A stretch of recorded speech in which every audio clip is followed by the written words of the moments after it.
Hi there. Welcome to the Cloud Security Podcast by Google. Thanks for joining us today. Your hosts here are myself, Timothy Peacock, the product manager for threat detection here at Google Cloud, and Anton Chuvakin, a reformed, tamed, civilized analyst and a member of the cloud security team here at Google.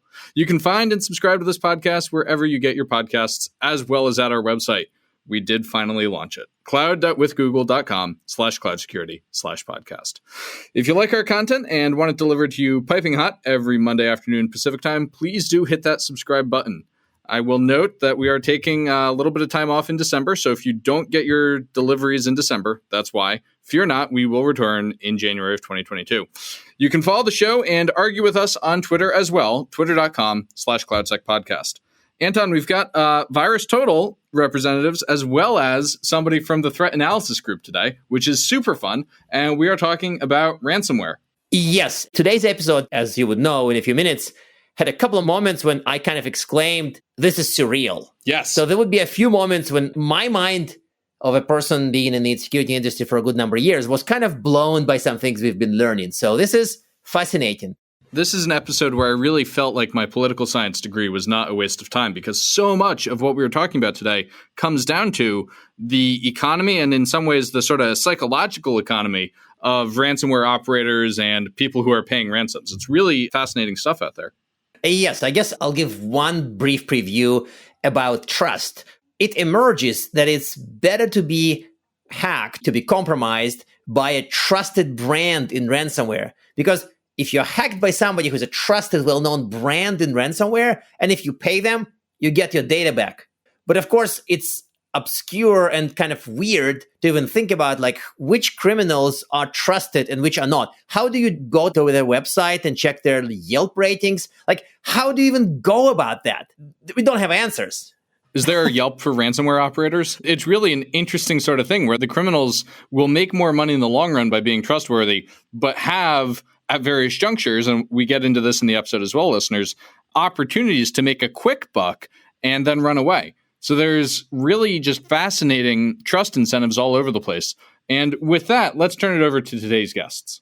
I am delighted to introduce today's guests. We are joined today by Vlad Soliarov, a security engineer at Google's Threat Analysis Group. So you actually get to hear from the infamous Threat Analysis Group today.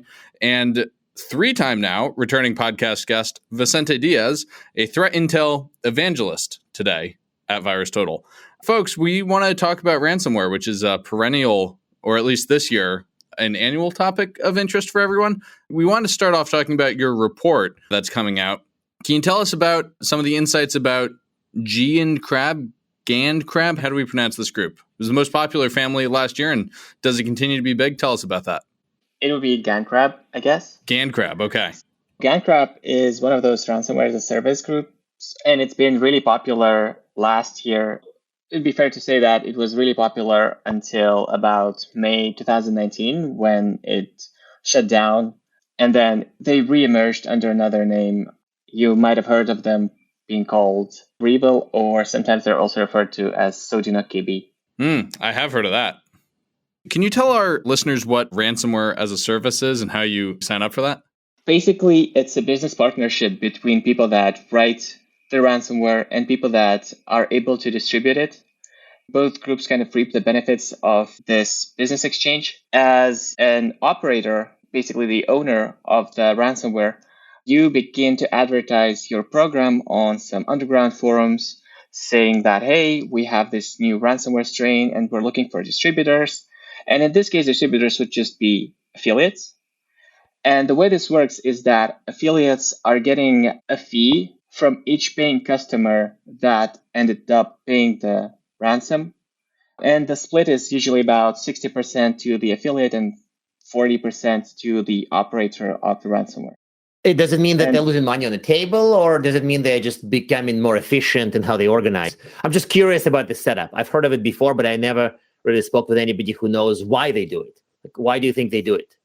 There are many benefits to just distributing your own ransomware. First of all, you might be good at distributing stuff. You have some channels like Malspam, or you have ExploitKit that you have access to, but you might not necessarily be an expert in cryptography. Another big part of it is brand. GandCrab is a well-recognized name, and when you search for it, you see all those scary articles. And that kind of pushes the user to pay. Oh, so this is marketing, basically. Like scary articles about ransomware is marketing for the teams that do it. That's kind of painfully obvious, but also kind of fascinating, right? Yeah, it evolved over time. And I don't think that initially it looked like that. But here we are, 2021, and this is how things work. This is one of the things I love about our industry is we act like security is this big technical thing, and it comes down to, what crypto algorithm you use. But it's also a marketplace, and it's a marketplace not just on the vendor side, but also on the adversary side. These people are doing it this way because they make more money this way. It's Adam Smith's pin factory. We have people doing the thing that they're good at and cooperating to deliver an outcome that is financially good for them. Maybe not for the rest of us, but good for them. And kind of a spoiler alert, the group that emerged after GandCrab, they kind of lost the marketing game, but I guess we'll get to that and discuss that later on. Well, tell us how they lost the marketing game. Some things happened with them, and basically no one wanted to work with them anymore because they did some things that the affiliates weren't really happy with. There were some debates about some affiliates getting cut out of payment and some speculations as to whether the REvil ransomware had access, like a backdoor, to hijack negotiations so that they could get like the full 100% instead of just 40% cut from the deal. The criminals scammed the criminals? No way. But it's like shooting in your own foot, right? Well, there's that, Yes. but maybe you can make some money before they find out. I don't know. That's fascinating because there's a lot of money changing hands around this. Like, I don't want to mention the numbers because this is your report, but ultimately these are large numbers. And how do you think they spend the money? I know it's been kind of a painful question to me. Like, do they invest in research to do better ransomware? They're not donating to the local PTA, right? Yes, but how do you think they spend the money? We're talking about like 9-digit amounts, if not 10-digit amounts, right? There are some stories from the past I remember because basically the same model was working for botnets and everything like 15 years ago, right? And in some cases, I remember some of these big bosses of ransomware becoming politicians, basically buying their way out of prison thanks to having immunity. Also, they invest money into not being put in jail. Exactly. Well, that's one of the best uses of money there is if you're a criminal. I don't think that always works. Fascinating. To go further into this, when you're looking at the report, you mentioned double extortion schemes. And of course, we all know that it's about unlocking the data and also stealing the data to sell it back. How else do they profit from stolen data? It sounds like the double scheme is sort of a natural evolution from just ransoming stuff. But what else can they do to profit off the data or off the compromised system access? I guess there are a bunch of ways, but they all revolve around the same idea of getting access to some really sensitive, important data that people don't want to have leaked. One of the schemes that REvil, which is the group that is kind of the follower to GandCrab, was engaged in was even called triple extortion scheme. They compromised a quantum computer, which is an Apple contractor, and then they threatened to release schematics for unreleased Apple products. But what's interesting about this and the triple scheme of this was that the threat was addressed not to quantum computers, but to the client, Apple, saying that, hey, you might want to push them to pay the ransom fee if you don't want to get your data released. So it's basically getting you unlocking the data, returning the stolen data, and not releasing it to the public, right? Like this kind of a triple scheme would be that. Yeah, I'm afraid next year we are talking that there would be a 4x scheme or 5x scheme because there may be other ways to profit off the data. While some organizations are still figuring out the value of the data, ransomware reminds us about how to do it. How would you trust that having paid, they won't release your data? Like, I don't understand why you would trust the bad guy not to release it anyway, or not to ask for more money in the future. How does trust work in this economy here? I guess it's the same as the branding aspect that we mentioned before. If you do it once, maybe you get away with it, but next time people are going to be more hesitant towards paying the ransom. That makes sense. So maybe if it's a really big fish, yeah, you could do it. So does it mean you'd prefer to be ransomware by a trusted brand in ransomware? This sounds kind of idiotic, and the whole conversation has a surreal feel, Tim. Would you say that? Instead of being ransomware by somebody who is like a sloppy and greedy, you want to be ransomware by somebody who's a trusted brand in ransomware? Is it crazy? It kind of makes sense to me. Our whole industry, every time we talk about the industry aspect, we get into these interesting trust conversations like market for silver bullets, market for lemons. There's actually some value that these brands have. You might call it goodwill in a public accounting statement, but these ransomware gangs are able to profit on their reputation of being an honest criminal. Which is true. That reminds me something that we discussed in a previous episode when we were talking about cyber insurances, that probably they will have a clear motivation for you to pay the ransom instead of trying anything else, just because for them it's easier and it's case solved. In this case, it is not the same. It's not like cyber insurance has a motivation here in case of exfiltrating data. It has to do with what are the different motivations for the different parts. Sometimes everything is tied to one group. Like they are asking, if you don't pay the ransom, then we will go exfiltrate the data. So maybe you want to pay the ransom, first of all. So the other aspect is not taken into consideration. Having said that, of course, they can and they will sell the data. So next day will be someone else knocking at your door, asking you for the money. Unless you pay, they will release the data that they stole from the previous actor. But doesn't it mean that if you don't pay, you suffer, but if you do pay, you also suffer because you get on the list of people who pay? Wasn't there a bit of research published by one of our partners that 80% of victims who pay get ransomed again? To me, the number also struck me as kind of crazy high. Lately in the industry, people were like suggesting that maybe paying sometimes is a good idea, but this type of data indicates that paying is never a good idea because you're going to have to pay again. And the next criminal may not be as trusted as the first one. So maybe you pay first, get ransomed again, but by somebody who is more sloppy, and then you never see the data. Sounds like a bad decision all over, right? Actually, there is another aspect here to consider. It's something that Vlad just mentioned, how the different actors are changing over time, how in some cases they are simply having affiliates and there is no coordination who is infecting who. Also, other than GandCrab, which is like the one we started the discussion with, there are these other 130 groups also active in the market. So what is the guarantee that if you pay to one of them, the rest will leave you alone? Basically, it's zero. Mm-hmm.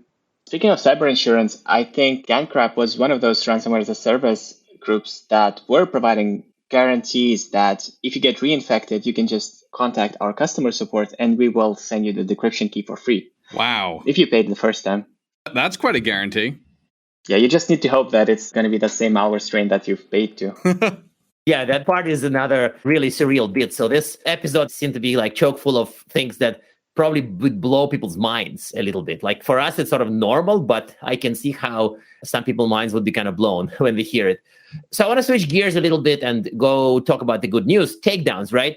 There were some notable takedowns by law enforcement, coordinated infrastructure, takeovers, other stuff. Is this good news or is there more scary stuff coming down? Can I position it as good news? And if yes, why? If not, why not? It is good news, of course. Having said that, the impact overall probably will be difficult to see. At the end of the day, we have so many groups, so many actors, and yes, maybe you can get some of the people who is behind some attack. It doesn't necessarily mean you get all of them. It doesn't necessarily mean that they cease operation. In some cases, maybe the malware will become open source or some other part of the group will start a new affiliate program, rebrand. It's kind of sad. I don't want to be to sound depressive. Again, it's good news, obviously. And at the end of the day, this is the only way. Like they see that actually this is not for free and they can end up in prison. But yeah, there are like so many actors, groups, and it's so lucrative that it's not like making a big difference, unfortunately. I want to shift gears a little bit away from that note of not making a big difference and talk about ransomware outside of a Windows context, because it seems so often that the ransomware story ends at owning the AD and then owning the org. What about Mac OS? Are we seeing much Mac OS ransomware these days? No. There were some attempts last year, but you could hardly call them ransomware. The Bitcoin wallet that they asked to receive payments to got 0 transactions, so no one paid. I'm talking about malware called ThiefQuest, or sometimes it's also referred to EvilQuest. It's a fascinating piece of malware for people that are interested, and it's really worth a case study. But as a business model, it wasn't profitable at all. That's fascinating. Do you want to speculate on why it's not profitable? I could speculate, I guess, that the malware had so many different things baked into it. It was a stealer, it was a virus, so it could infect all the other applications that you had on your Mac. which was, interesting. It had like a keylogger functionality, but where it did lack was in the basic OPSEC and infrastructure aspects. For example, they didn't really have a good C2 infrastructure or backup mechanism. So when the first one was taken down, you had all those machines that were infected, but the C2 wasn't responding. So you can really profit out of that. Their SREs were probably punished for this, right? As long as they practice modern development and operation practices, that is. True. What about Linux? Any luck there or not? You guys mentioned some of it in your report, right? Yeah, but I think it's a similar case of what Vlad was explaining. Proof of concepts are there, malware is there, but we don't see big operations abusing Linux. I guess that it still has to do how the big corporations are using different operating systems. And I guess that most of the time it's Windows. So attackers go for something that is easy and well known for them, where they have all the tools. Basically, it's jumping into Active Directory and then spreading the malware. Most of the base is Windows. There they are done. And this is what they keep repeating. So at some point, it could be that, we see some case where this is a key piece of the attack and they are using some kind of piece of ransomware for Linux. It exists, of course. There is nothing stopping that to happen. But in most of the cases, it's not what they are finding, the attackers. So that's why they go with, all good, no Windows ransomware. So it's not great business. Well, technically it's possible. It's just not good business. I would say that we're seeing an increased amount of activity targeting Linux, especially if it's something like a Linux server that's running VMware, ESXi, or NAS servers. And the reason for that is because organizations are increasingly using these for running, their Windows VMs. And so if you could compromise the machine on a different layer, that certainly helps, right? And then also there are machines that are used for backups, NAS backups, and there's really no point in encrypting files of the whole organizations, but not touching backups. That's where I see a lot more expertise and efforts by the threat actors. That makes sense, I guess, so that we may see more change from like the traditionals, namely the Windows coverage. So I wanted to start pivoting this conversation towards the maybe more about their internal operations and some other fun stuff about how they operate internally. But I want to first ask about the 0 days. Of course, some people are really scared of being hit by a 0 day. So what have we seen the ransomware groups use? Like, do we see increased 0 day usage, or is it still more on the esoteric side because there's simply no need? It depends on what kind of 0 day we're talking about. I think when we're talking about 0 days in the traditional context, we're thinking state-sponsored drive-by download or watering hole. For ransomware, you wouldn't see those being used that way, pretty much. But there was recently a notable exception which happened in September, where one of the ransomware groups did use a 0 day in Microsoft Office to target employees of businesses in North America. That one was a first. But then there's a whole big sector of 0 days in servers, 0 days in VPN clients and servers. Exchange vulnerabilities are increasingly more common. And so it goes. That makes sense to me too. It's like the stakes are somewhat lower, I guess, compared to the state-sponsored groups. Seem to fit my intuition about it. Yeah, with the ransoms that we're seeing lately, we're talking millions.